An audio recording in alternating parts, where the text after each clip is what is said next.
should you change the name of the Front Row Challenge because no one ever takes it? It's not a bad point, but I don't know. It seems to stick its branding now. Now it's all branding, and that's what people know it as. I don't think I would. I don't think I would change it at this point.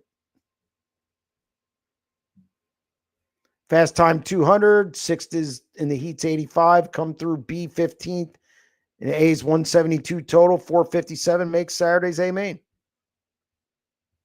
Simple.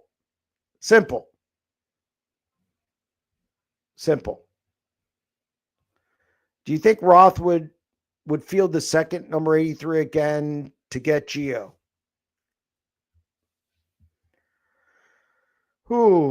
I don't know if he would put another car on the road full time. That's the hang up, I think. They cut down to one car for a reason. And you're not getting Buddy out of that thing. No way. So, I don't know. I don't know if those guys want to field another full-time team on the road. I could see him doing something one-offs in California or running some California stuff, but I don't know if they're interested in running, at least not now. To make that decision because they gave up a charter or quote unquote franchise.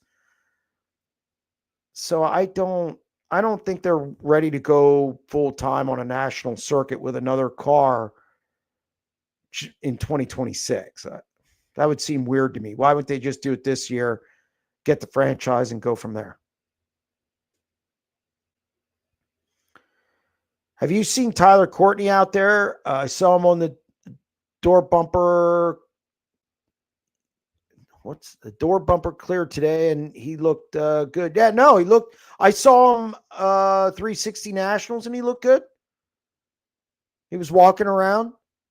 I mean, obviously he has a back brace on, but no, he was signing autographs today at a NOS function. So he's on the way to recovery. Is James McFadden a serious threat to win the Knoxville Nationals? I'll tell you what, if he runs the way he did on Sunday in the Cappy, he's gonna be hard to beat. Everything has to go right in the Nationals. Even Kyle has stated that you got to have a little luck. It's 50 laps. That's the other thing. I think people, when they start talking about favorites, 50 laps is a long, long time. A lot can happen. It's a lot of wear and tear. It's just, I think he's a serious top 5 threat. But, a couple things go his way, he can be in the hunt. All right.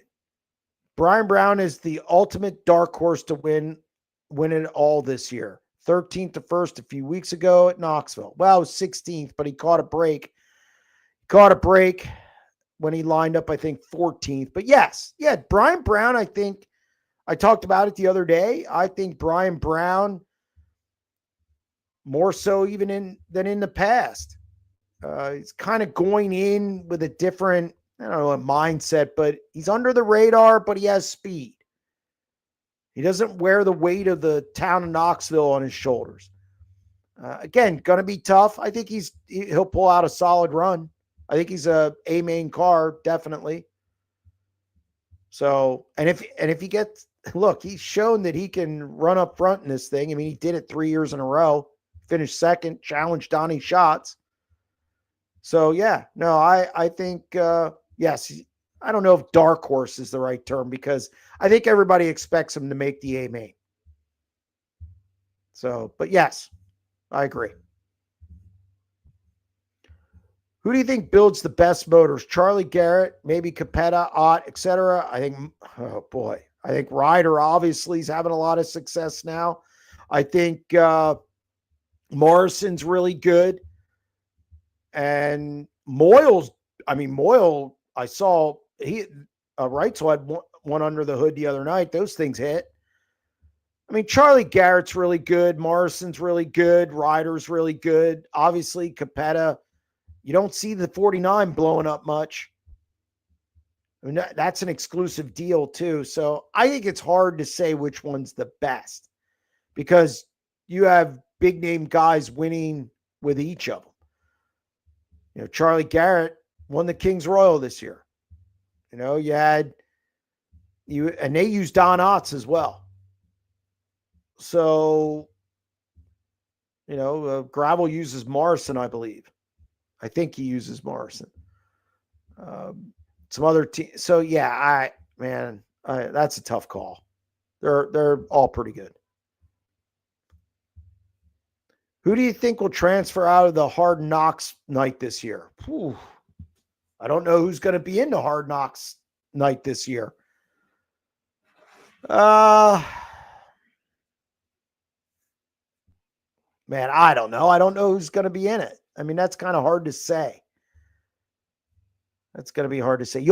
I'll tell you this. You'll have an upset guy in there. You'll have somebody like last year, Emerson Axum made it through there. I don't think people expected that. I think you could have somebody like that make their first nationals or you know, guy like Schatz. I think Schatz is a guy who can make it through Hard Knocks. So it's hard to say without knowing who's going to have to run it. We got Mel on line 6. Mel, how are you doing? Hi, Jeremy. I was calling you to ask a question about see if High Limit is. You think they'll pick up more of the outlaw cars next year? Because my opinion is for sure. I mean, I've heard rumors of one or two. Like they're not going to get like clean out the roster. They're not going to pick it clean like a vulture or anything. It's not going to be like that. And I don't think even High Limit necessarily wants like everybody to jump over. They don't have enough spots for that. I think these series are built for maximum 15 drivers. And that's the limit. Yeah. So I even think 15 might be hard, but I think you could have one or two. I think I can tell you who I don't think will go definitely. I don't think if Schatz is with the 15, I know. The 83 will not jump. I would be shocked if the 2 jumped. So there's our 3 guys right off the bat who I don't think those teams go anywhere. I don't think Schuhart goes anywhere. I don't think Baylog goes anywhere. So yeah, I don't know.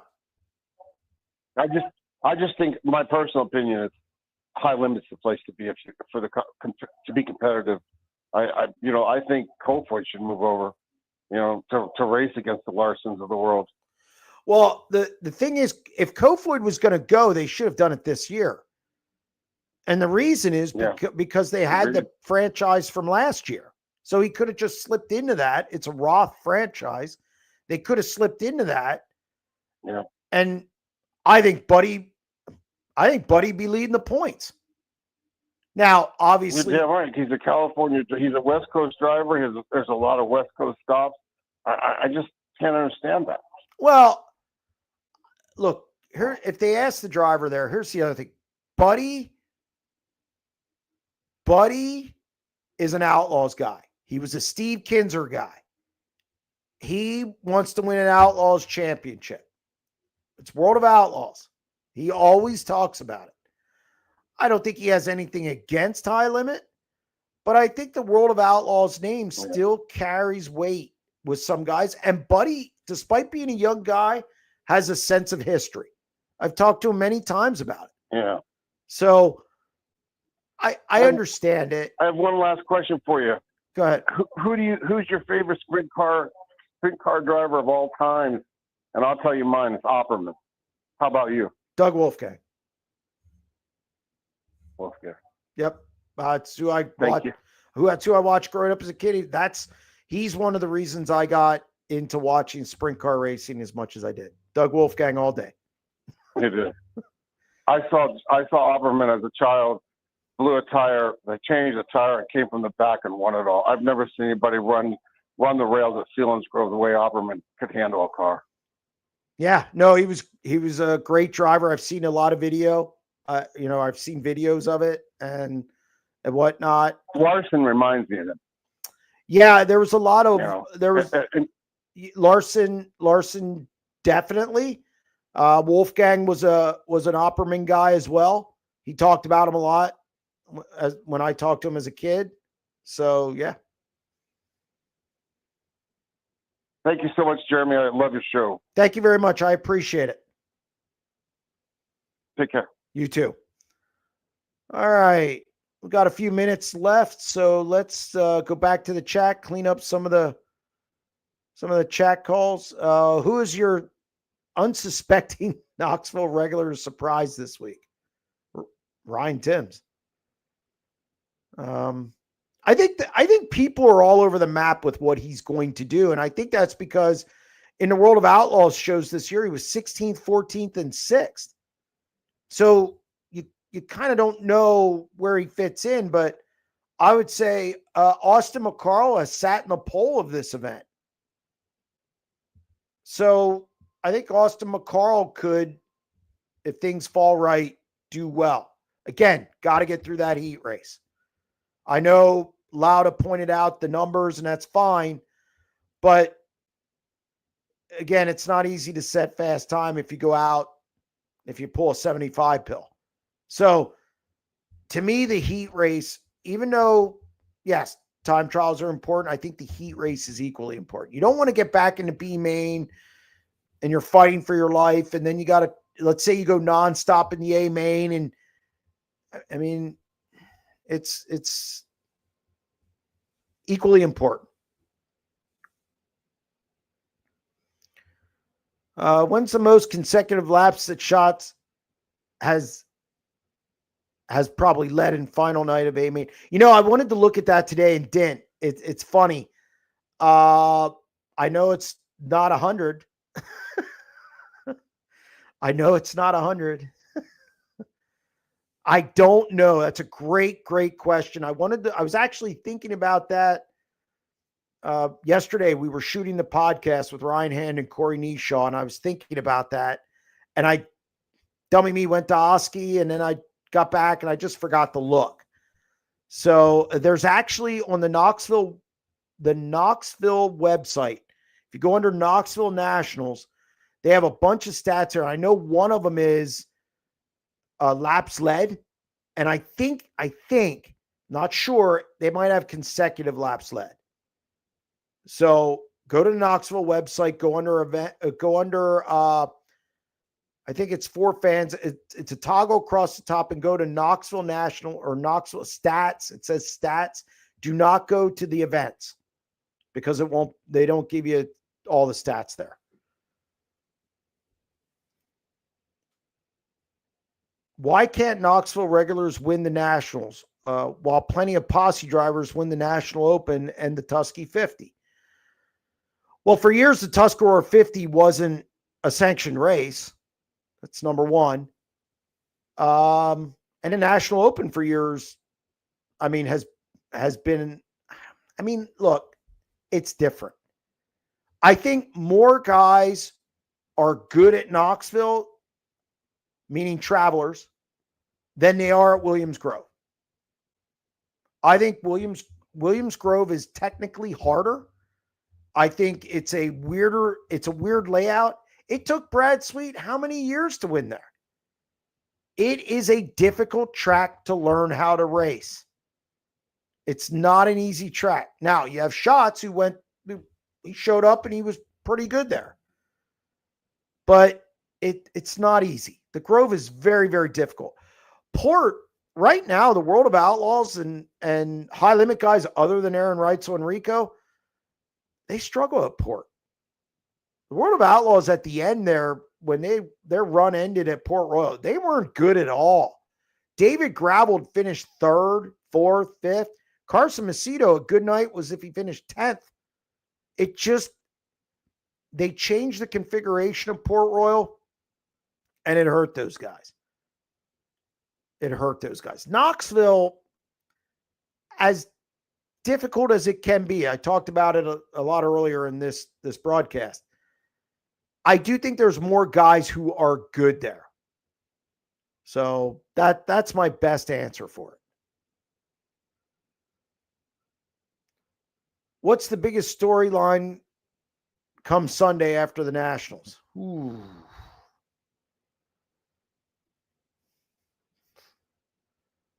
You might as well ask me to shoot pool with a rope. Obviously, if Larson wins, a three-peat. If Rico wins, they might tear down the stands. Remember, Rico has not won a crown jewel yet. I don't consider, just because it's six figures, it's a crown jewel. He does, I don't. That doesn't mean I'm right. It just, your crown jewels need a lot of history, a big payday, and need to be sanctioned to be a crown jewel. That's it. You gotta, that's some of those races will get there over time. The Gold Cup's probably, to me, there's three. It's Knoxville, Kings Royal, National Open. Gold Cup's probably next, but Gold Cup, when they dropped down from 50,000 down to like 12, it kind of lost its luster. So now they're building it back up. So I think it'll get there. But if Rico wins, that will be the biggest story. Obviously, if like a dark horse guy, like, here's the other thing, something to think about, and people don't talk about this. Okay, Anthony Macri won the Kings Royal.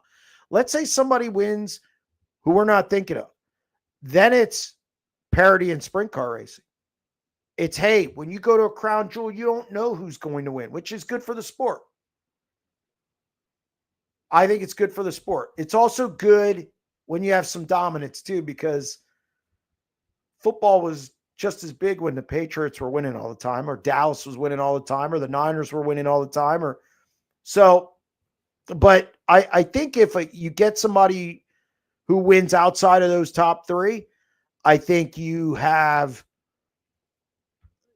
people, you're selling tickets the next year. I think if David Gravel wins, it'll be the whole David Gravel Larson thing, even though Larson's going to be gone in a few weeks because of the playoffs. So I think it could be a lot of different things. Would you agree that since Anthony Macri won the Kings Royal and became the Concrete King, his interviews and verbiage has become more royal and intellectual? Jesus. I don't know. I mean,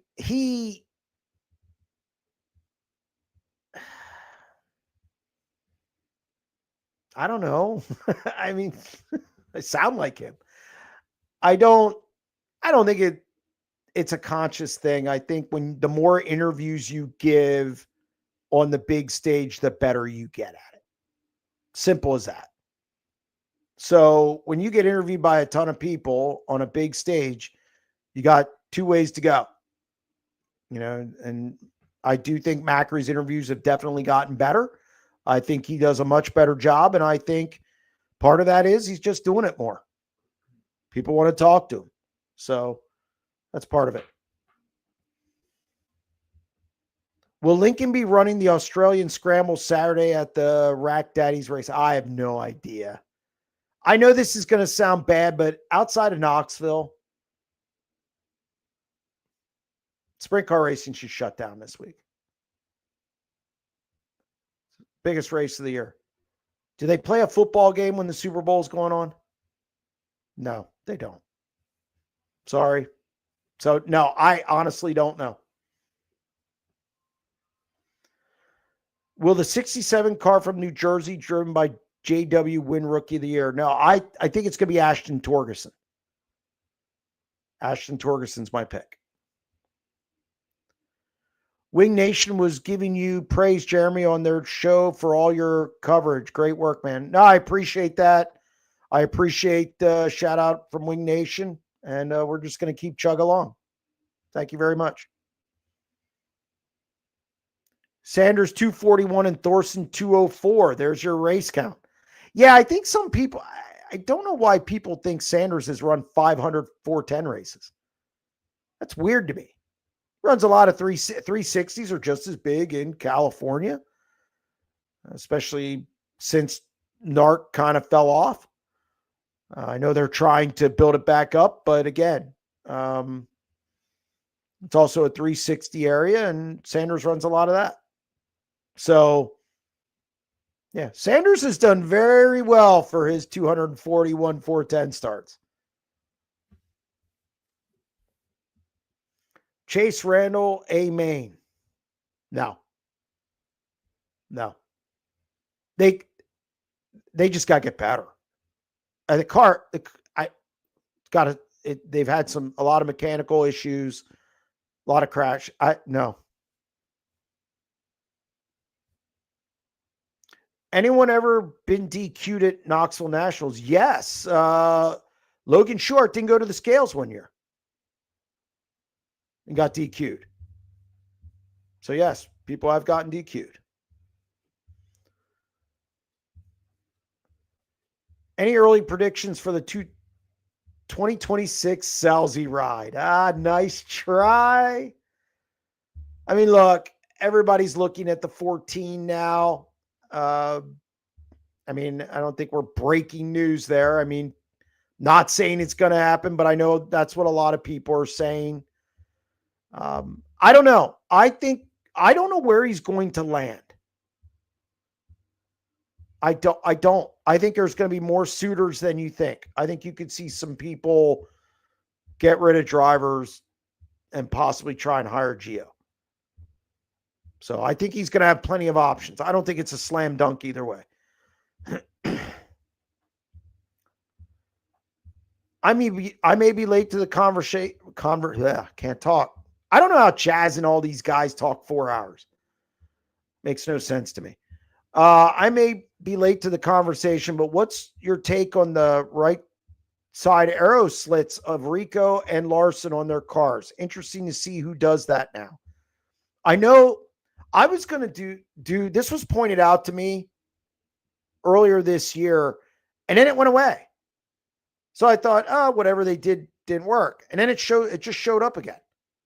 So I don't know what it does. I did talk to a crew chief, and they said something about airflow to the motor or something with air.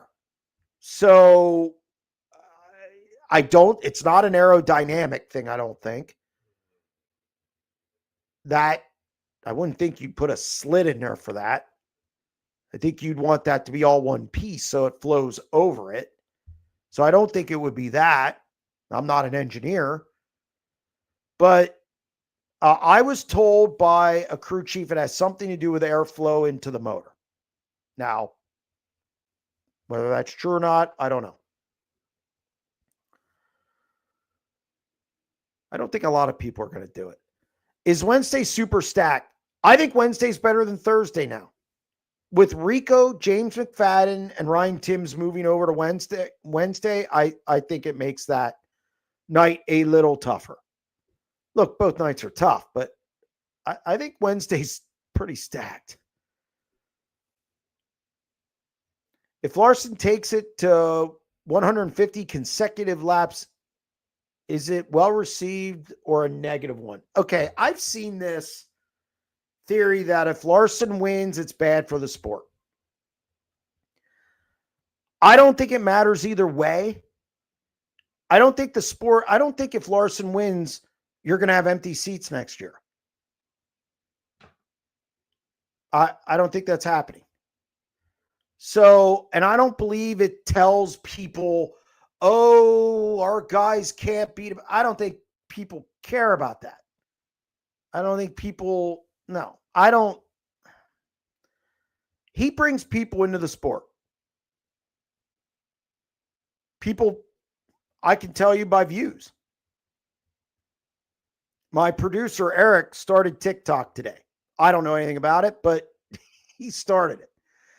And I did, and with the things we put out, the Larson thing, the interview from Oski did way better than anything else.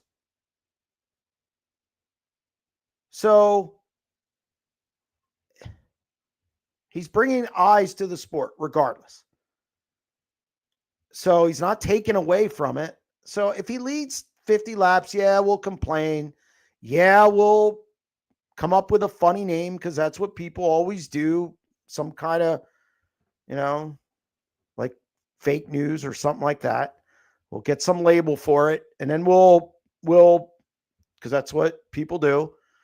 But no, I don't think it's bad for the sport. People are still going to go to the Knoxville Nationals next year. And guess what? If they don't go, somebody else is going to fill that seat. So people will pay for him to get beat. I've seen that at racetracks where somebody wins all the time and people will pay to go see him lose. Lincoln Speedway was getting huge crowds when Fred Raymer won like 12 in a row. And then, or whatever stupid number it was. And then people wanted to see him lose. So they paid to see him lose. And they finally did lose. If I'm not mistaken, Kevin Gobrecht beat him.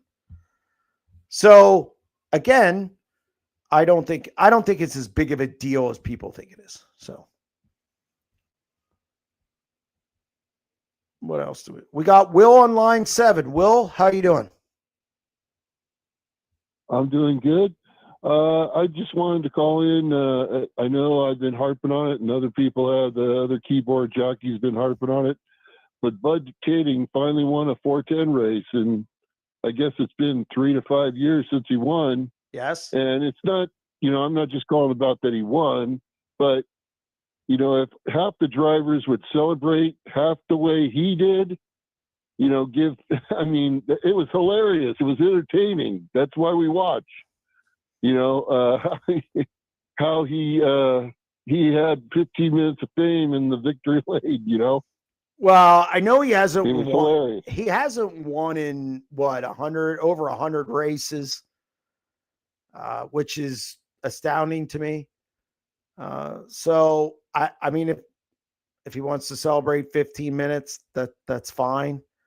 I don't know. I mean, again, Sanders wasn't there. Selzi wasn't there. Was Golovic there? Yes. Was Golovic there? Okay. So, yes. I mean, look, I think he won the dash, didn't he? Yes. Yes. Okay. So he got a win.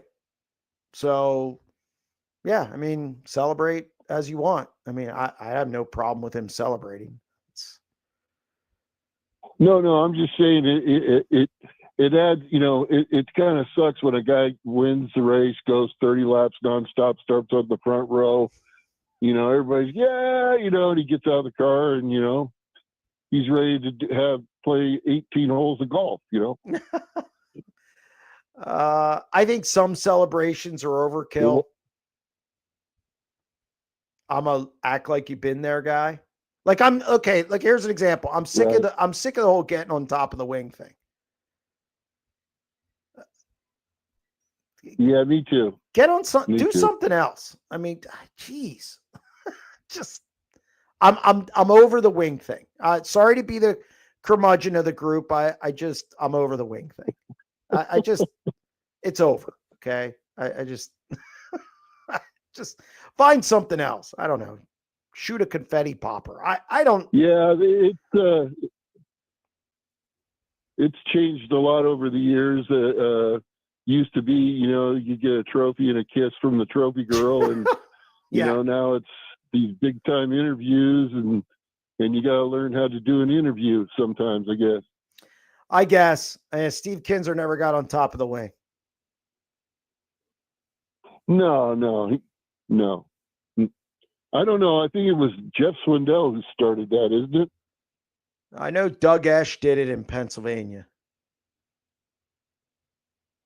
Okay, yeah. I mean, first time you see it, wow, that was neat. But then everybody does it every week.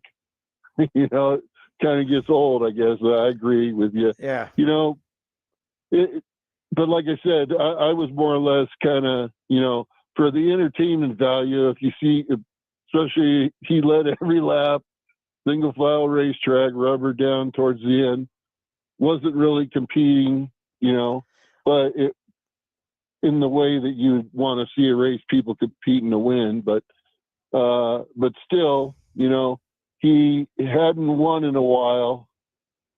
Been a few years, and that he took full advantage of what the accolades to victory lane and whatnot, and it was entertaining. That's the part that I'm talking about, and that some guys are really vanilla about it, or they just climb on top of the wing and ho hum, type of thing.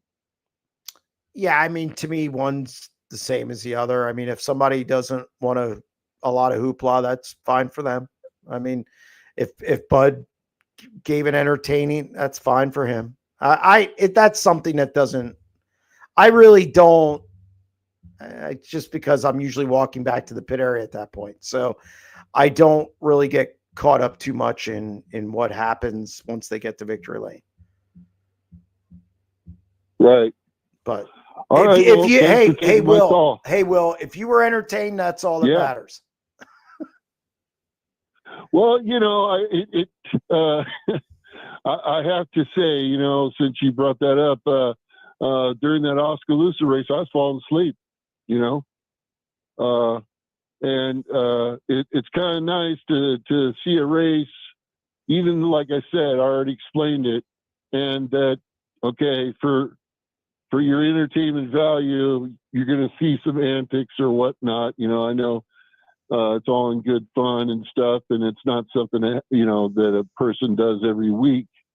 But I guess you're entitled, after not winning for, a 410 race at least for the last 3 or 4 or 5 years, I think.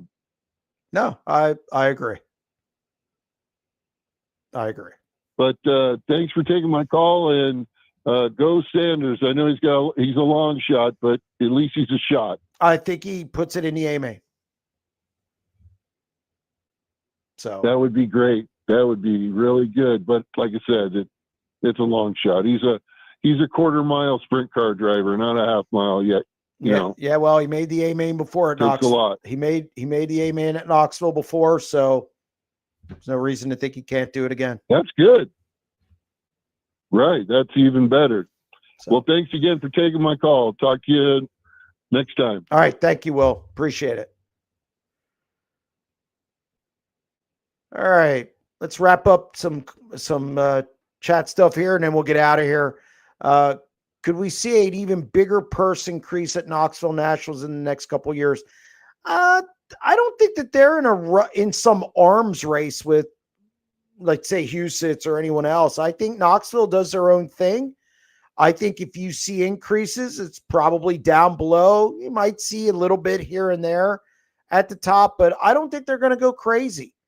I think Knoxville knows that their event is what it is. It pays better than any sprint car race in the country as far as total purse. And I think they just stick to what they do and don't really worry about anybody else. So I don't see a dramatic purse increase like 50, 60, whatever $1,000. I just think they kind of stick with what they do, and guys will keep coming out. You still get 100 cars. So I think they're fine. It seems like Tim's gets a bit flustered around the very elite guys. Would you agree?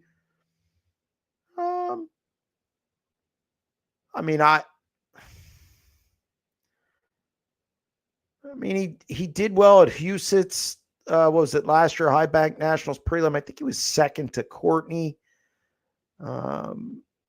He was running near the front. I think he ran sixth in a World of Outlaws race this year at Knoxville. I think last night he looked good. He was hard charger last night at Oski.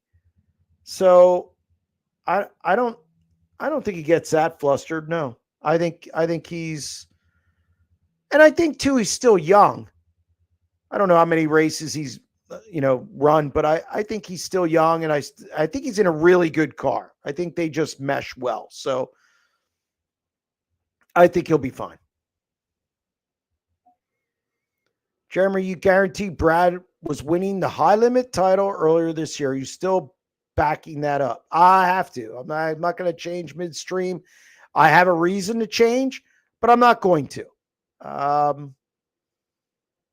I think he'll be fine on the West Coast. Yeah, I'm going to stick with it. I think where Brad could struggle is Port Royal. Again, I think he's hit or miss there. So if he could get through Port Royal, I think that's key. Get through Port Royal, he'll be fine. So I will say I'm worried more than I was. How about that? But I can't just back off it now. That's kind of a weak move. Can confirm a driver was DQ'd due to failed breathalyzer 360 Nationals. Yes, that is true. Yeah, he was, and he wasn't back the whole week. So yes, that is true. If Gio goes high limit, does it tilt the talent towards high limit? It helps him. From a popularity standpoint, I think Gio's a popular guy. So I think it'd be a good get for high limit. Definitely. It's another young guy. It's a talented guy, well-spoken, talent. Again, a lot of talent. So yeah, I don't think it tips it in their favor all the way, but I do think it's a definite important get for them. I think there's a couple guys, if they could get them, like if let's just say hypothetically they get Gio and Carson Macedo. I think that is huge for them. So eventually Brad's going to not race anymore. I mean, it's not like he's on the front end or the middle of his career. I think he's on the back end. I think he knows, with owning the series and whatnot, I think he sees the end. So when he goes, you're going to want somebody to kind of fill that spot. And if you could get Gio or a Carson Macedo, somebody like that, yeah, I think it puts him in a good spot moving forward.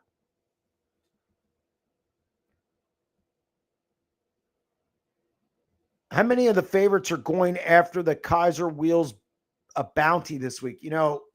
I'm not sure. I know at one time, I'm not sure if Kaiser used or if Larson used Kaiser. I'm not sure. Unfortunately, don't know that answer. Do you think that it's time that Williams Grove finally ups the purse for the National Open or the National Joke, as I call it? I don't know why you call it a joke. It's a crown jewel event. To finally pay at least $100,000. It's about time and long overdue. Why? Why? 75,000 is not enough because there's so many races that pay 75. Is it going to bring one more car? I think we need to look at this from a financial standpoint. For them to up the ante $25,000, are they going to get any more cars? Is it going to bring more people? Probably not. So what's the incentive to raise it $25,000? I think this isn't just a Williams Grove thing. I think it's great to be six figures, but are you gaining anything from it? You're just cutting into your profits. A track that's lost 13 races this year, by the way. So I think it becomes a dollars and cents discussion. Do I think it has to be six figures for it, or it loses its luster? It's been a conversation between me and guys out here, and I'm not going to lie. I think it would be nice for it to be $100,000. I think it would look good. It'd be a good PR move, but you still have to weigh $25,000. And then if you raise it $25,000, do you have to raise other positions as well so it lines up accordingly? So it's not too much out of whack from first to second and down through the order. So now you're not talking just about $25,000 anymore. Again, tracks have to make money. And to cut into your profits and you're not gaining one more car, or if you're gaining 2 cars and you're already packing the stands like the Grove does for the National Open, what's the point? What's the point? I don't know the point of raising it. What? So we all think it's a crown jewel? I don't think the person who wins 75 grand cares, and I don't know if Williams Grove cares. So again, not saying that it wouldn't be nice. Sure, it would be nice. I just don't know what that means economically.